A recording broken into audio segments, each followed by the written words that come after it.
followed a lofted trajectory before landing in the Sea of Japan, approximately 1,000 kilometers, 621 miles away.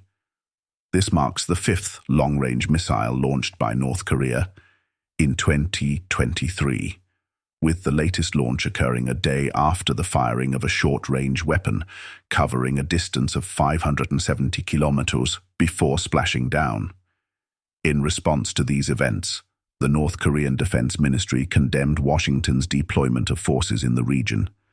They claimed that recent talks between South Korea and the US indicated an open declaration of nuclear confrontation. Despite the multitude of threats to regional stability, analysts express skepticism regarding the likelihood of nations in the Indo-Pacific forming a local version of NATO. While discussions of such a regional alliance have surfaced intermittently since the Cold War, many experts believe it is unlikely to progress beyond a conceptual stage. Ryo Hinata Yamaguchi, an assistant professor of international relations at the University of Tokyo, highlighted the lack of trust among regional governments, even excluding China and North Korea from the equation. Many nations in the region, according to Yamaguchi, prefer a flexible hub-and-spoke approach to alliances, with numerous examples of bilateral or small-scale alliances driven by economic or security considerations. Examples include the Association of Southeast Asian Nations, ASEAN, a political and economic union of 10 states, and the trilateral agreement between Japan, South Korea, and the US, facilitating rapid information sharing in response to North Korean missile launches. Additionally, the UK's focus on security issues in the region, along with the Quadrilateral Security Dialogue, Quad, involving the US, Australia, India, and Japan, underscores the preference for flexible and bilateral arrangements.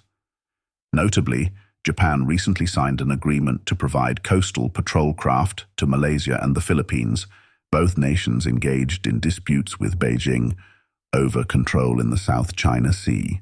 Embark on an enriching adventure with Bulldog Audits News, where every piece of information is a treasure trove waiting to be explored. Your decision to join us on this historic journey is a testament to your quest for knowledge.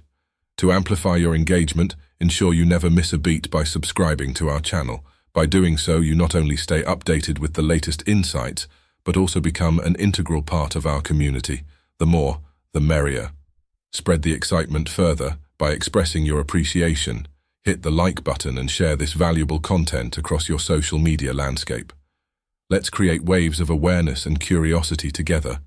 Your involvement makes the narrative richer, and we're thrilled to have you on board for what promises to be an exhilarating expedition with Bulldog Audits News.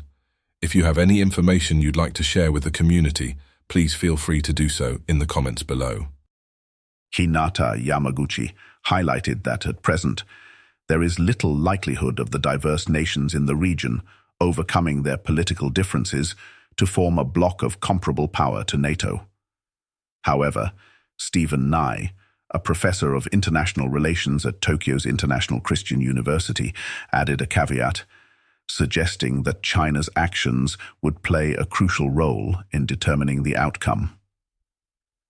He cautioned that if Beijing decides to become significantly more aggressive in the region, unforeseen developments could occur.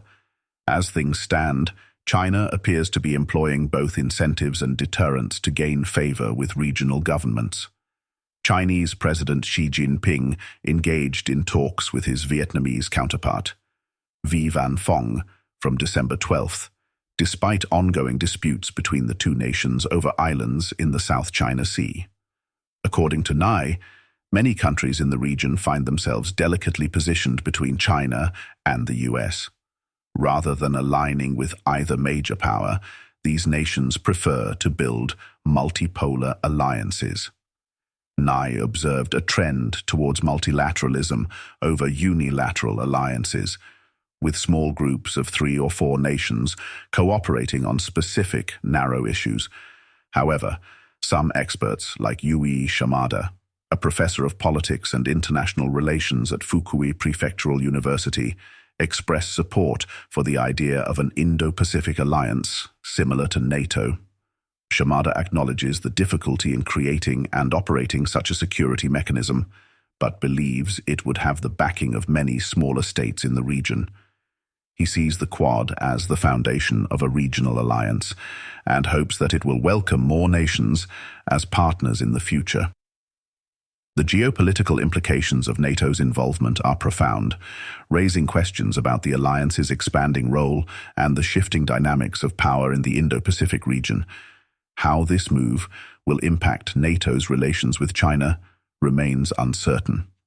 As with any major geopolitical shift, potential repercussions, from diplomatic tensions to economic consequences, need consideration.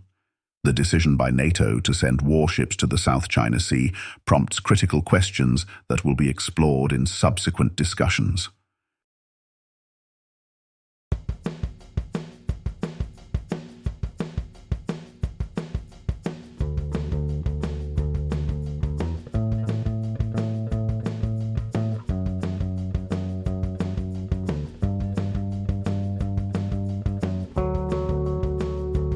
Embark on an enriching adventure with Bulldog Audits News, where every piece of information is a treasure trove waiting to be explored. Your decision to join us on this historic journey is a testament to your quest for knowledge. To amplify your engagement, ensure you never miss a beat by subscribing to our channel. By doing so, you not only stay updated with the latest insights, but also become an integral part of our community. The more, the merrier. Spread the excitement further by expressing your appreciation. Hit the like button and share this valuable content across your social media landscape. Let's create waves of awareness and curiosity together. Your involvement makes the narrative richer, and we're thrilled to have you on board for what promises to be an exhilarating expedition with Bulldog Audits News. If you have any information you'd like to share with the community, please feel free to do so in the comments below.